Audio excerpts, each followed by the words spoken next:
everybody, what's up? It's Lisa from twocreateawebsite.com. Okay, so the video I did last year on SEO and how it's evolved, you guys really seem to like that. And I've been getting a few requests this year to do one for 2014. Here's the deal. Not much has changed between 2013 and 14, and I think going forward, we're going to see more of the same. But there were a lot of things that I did not cover in that last video that I probably should have covered, and I want to clarify some things. And there were a couple of things like the hummingbird update that happened since this last video that I definitely want to make sure you understand. So with that, let's go. Now, just like I do with most of my long videos, you can go to the description and click on the various topics you want to jump to in case you don't want to sit here and listen to me ramble and watch me draw for however many minutes this video is going to be. So I'm going to start off by talking about what Google is not going to tell us. Okay, a lot of you subscribe to Matt Cutts' channel. We've been watching his videos for a long, long time. They can be very informational, but there's some things that, for example, Matt Cutts is not going to tell you, but guess what? I'm going to tell you here in this video. Also, I'm going to talk about Google's technology. I just mentioned the hummingbird update. A lot of people didn't really understand what that meant for small business, bloggers, webmasters, and all that. So I'm going to kind of cover what hummingbird was and what Google's knowledge graph is and what that means for the future of search engine optimization. And I also want to talk about my favorite subject, and that is backlink building. Not really. You guys, if you've been following me for a long time, you know this is like such a sore subject for me. But I feel like I minimized the importance of backlinks in that last video, and I just want to clarify a couple of things. And then finally, I want to talk more about what it really means to be an authority. We hear about Google talking about, you want to be seen as an authority. I talked about that a little bit in the last video, but I want to sort of illustrate that a little bit better in this video. All right, so let's start with what Google is not going to tell us. So a lot of us subscribe to the Google Webmaster Tools Central channel, which is usually Matt Cutts putting out videos talking about changes they've made, any kind of penalties related to Google Penguin, backlink building, and all that. So he does a lot of videos. They're usually about 1 to 2 minutes long. This is supposed to be a Matt Cutts video. He stands at his little podium, right? And his videos are very concise, to the point. This is supposed to be his glasses, but does that look like Matt Cutts? No, probably doesn't. Anyway, Matt Cutts does these videos and he talks about all of the Penguin updates and things that you want to avoid if you don't want to get your site penalized. And his videos can be very informative, but sometimes they also generate confusion because 3 months later, what he said in one video is no longer relevant. And Matt gets a lot of hate. And I'm going to defend Matt just a little bit here, because I do agree that he does cause some confusion. But what people have to understand is that Matt's title is the lead of web spam. He is not the search strategist for Google.com. Okay, his job is to fight spam, people who are manually building backlinks to mislead Google into thinking they're more popular than they really are. That's his job. So when you're watching his videos, you have to understand that there's something bigger at work here. So you've probably noticed now Google ranks brands a lot higher than smaller business websites. One of the reasons is that brands are relevant. Big brands are relevant to these searches. So the more relevant the results are, the more people are going to use Google.com for search, and the more money Google is going to make with a program called AdWords, which is basically Google's pay-per-click program. So if you want to rank for a certain keyword, you can pay Google $5 a click, $6 a click, or whatever the price is to rank for that. So you have to understand that this is a big moneymaker for Google. So of course, part of their strategy is going to be padding their pockets, right? So one of the advantages of ranking brands is that, number one, you're going to get more quality results because a lot of the brands will be relevant. And let's keep it real. It makes it harder for smaller blogs and other smaller websites to rank because brands are dominating so many of the top search results now, right? So that forces these smaller blogs and smaller businesses to pay for AdWords. So that piece that I just explained has nothing to do with Matt Cutts. Matt Cutts is just talking about search from his perspective, which is web spam. So obviously Matt is not going to come on here and say, well, you can disavow your links, but guess what? It's not going to really do much good because we're really trying to maximize our AdWords profits anyway. Ha, ha, ha, ha. I mean, come on, guys. Matt's not going to do that. His job is to focus on the web spam, not the global search strategy for Google.com. That's something Google will never reveal to us, but you have to see how things have changed, and you know that padding their pockets is their goal. So I think it's important for everybody to remember this is not 2005 anymore. And I feel like people are still approaching search engine optimization as if we're still back years ago. It's 2014 and a lot has changed. And so as I'm going through this video and talking about different things, sure, you can listen and learn, but just understand this big picture in the background. It's important that you keep that in mind. So now let's talk about Google Hummingbird. This update happened about, I guess it was September or so of last year. You guys know how my drawings are. Yes, that's a hummingbird. Why do I even go there? Anyway, this update was about Google getting smarter.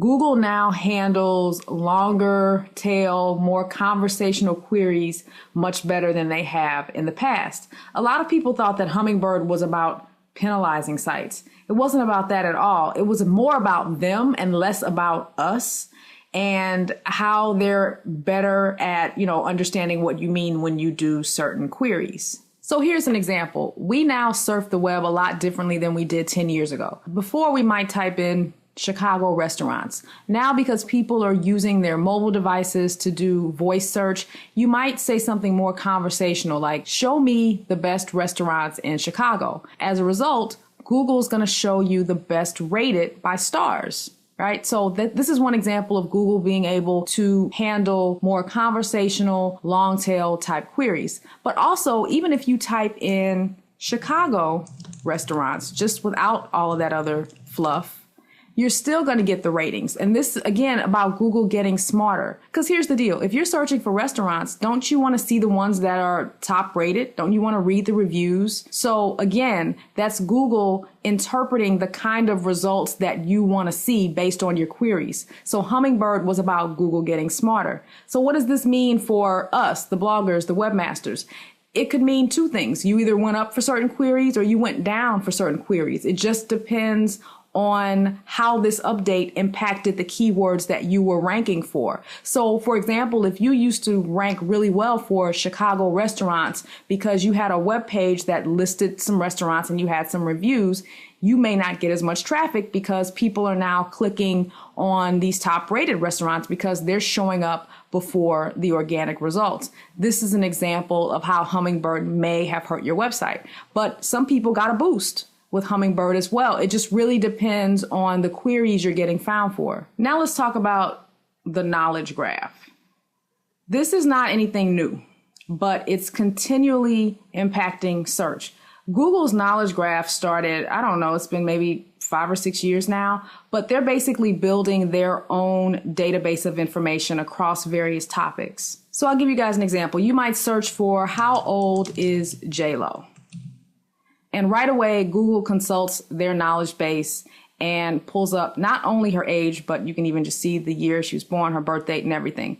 This is an example of how Google is taking facts and displaying them in front of the organic results. So you can do a lot of fact-based queries now and get this kind of result. Now, of course, this isn't good if you were ranking for some fact-based queries in the past. And a lot of people are worried, oh my gosh, Google's going to take over search. I do believe they're going to continue expanding their knowledge graph or their knowledge base or whatever and continually show results for fact-based queries. But when it comes to detailed, longer tail queries, they're still going to show, other websites because it's about diversity. And that's what makes their, results quality. Yes, they still favor brands and they're always going to favor brands, I think, going forward. But they're not just going to completely eliminate, other websites. I don't think so. Now, you guys may think differently. So let's talk about backlinks. My favorite subject, not. in the last video, I feel like I minimized the importance of backlinks. Let me make one thing very clear. Backlinks are still very, if not the most important factor in where a website ranks in Google. They're still very, very important. The biggest difference compared to, let's just say 3 or 4 years ago, is that the kinds of backlinks that count, that will boost your rank, that whole pool of links has been drastically diminished. Does that mean people aren't still manipulating the results? Of course, people are still manipulating the results. As long as backlinks are going to be a factor, there's always going to be room for manipulation. I still see it all the time. But the difference is it's getting harder and harder and harder. So if you want to be one of those people that chases links and chases the algorithm, be my guest. Now, there's a gentleman out there by the name of Spencer Hawes. He owns a website called Niche Pursuits, and he buys expired domains. So let's say he has a website on, I don't know, fishing. He'll go out and he'll look for domains that are related to fishing, that previously had content on them, and have a page rank. A page rank is basically Google's internal measuring system for the kinds of links that link to your website. So a lot of people, they let their domains expire and they have a certain page rank. Well, if those sites that have page rank link to your site, they can help you rank. So what Spencer will do is he'll buy these domains, build up content on them, and link these sites back to his main site to help him rank. This is a manual tactic that people are doing today. People are also doing things like link networks, where they build a bunch of sites and link them together. Some of these people are finding that this still works for them. Again, I can't teach that because I don't know anything about that. And I feel like it's more of a temporary thing, and you're always going to be chasing the algorithm. So, if you want to do that type of SEO, follow Spencer of Niche Pursuits. I like a lot of his content. I own his keyword research software called Longtail Pro. I think it's a great tool for doing some preliminary research, but I don't agree with everything that he does. It's not something that I personally want to do, but he's had some success. So if you want to follow Spencer, go on over to his blog and hey, tell him Lisa sent you. So that's what I wanted to say about backlinks. They are still important. It's just that the links like the article directory submissions, the guest posting, the link exchanges, all of those don't work as well. They don't count as much because Google knows that people use those to manipulate the results or the rankings. So let's talk about what it means to be an authority and building authority. I think a lot of people think authority is about having, a really big website with a lot of content. And so you think, oh, I'm going to build this really, really large website on fitness, and so I'm an authority. No, Google is like, you have to prove to us you are an authority. Are people liking your content? Are people sharing your content? Do you have share diversity, or are you getting shares from the same groups of people? You know what I mean? Google, again, guys, this is harder than it's ever been. So that's why people are so frustrated. So let me give you guys an example. Let's say your name is Vera Veggie and you want to be the cucumber expert. Okay. So you create a Google Plus account under Vera Veggie, right? So you start a YouTube channel. You love cooking with cucumbers. And you just think cucumbers are the best food in the world, and you want to be found for everything related to cucumbers. Okay, so you put together this awesome video with maybe 101 ways to cook with cucumbers. Okay, this is a lame example, I know. I just bought a NutriBullet, so I've been eating a lot of cucumbers, so I think that's why this is on my mind. Side note. Anyway, so let's say this video is very, very well done. Let's say it gets 1,500 likes and a ton of different comments. Okay. So everybody's liking the video and you got a lot of comments, a lot of shares. Then you use this video to promote your new blog. So in the video, you tell people to, come over to your new blog. Maybe you link to your subscription page like I did in my last video.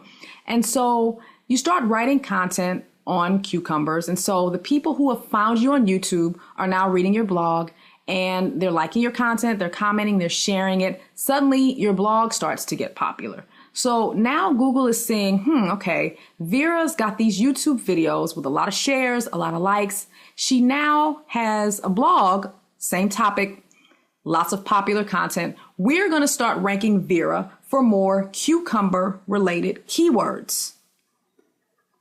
So that's where search engine optimization is moving toward now.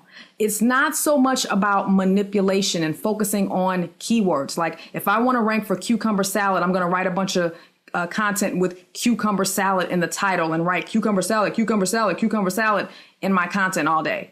This is not 2005. How many times do I have to say that? You know, we have to keep that in our minds. Google is now looking at the bigger picture.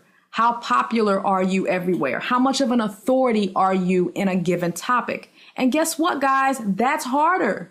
It's harder to pull that off today. But that's why Google is saying they want people to focus more on being the best in whatever topic they choose instead of focusing so much on keyword manipulation and all the on-page factors like how many words on a page and how many times should I link out to this content. Forget about that. Just put out awesome stuff. Now, that's not to say that there aren't on-page things that you need to do, like making sure your content on your website is very focused. And if you want to rank for some cucumber-related content, you want to make sure your content talks about cucumbers. You can't just have one article on cucumbers and then 50 articles on other vegetables. That's the on-page goal. But the off-page goal is to be effective in many places, to prove to Google that you are an authority. You want to be good on YouTube. You want to have a blog that people comment on, that people share. So Google can say, okay, I think this site is more relevant for this phrase.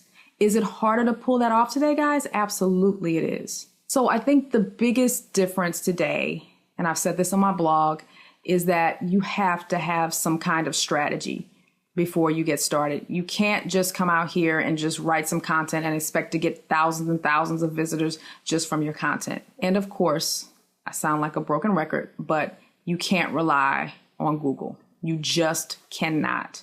You have to see every visitor from them as a bonus. And the idea is if you do a really, really good job of building up your authority in different places, it will help your organic rankings over time. Now, are you going to get tens of thousands of visitors very easily like you could back then? No, but you will still get some traffic. So I hope you guys found this enjoyable. I hope you learned something. If you have something to add, you guys, I am not the expert at SEO like some people call me. No, I'm not. I'm just telling you guys what I'm reading, what I'm learning. So if you want to add something to the conversation, I'll see you in the comments below. And don't forget to subscribe to my blog. I would love to see you there. And if you need help, go to websitebabble.com, join my forum. I'm there almost every day. I would love to chat with you. So see you there. Bye.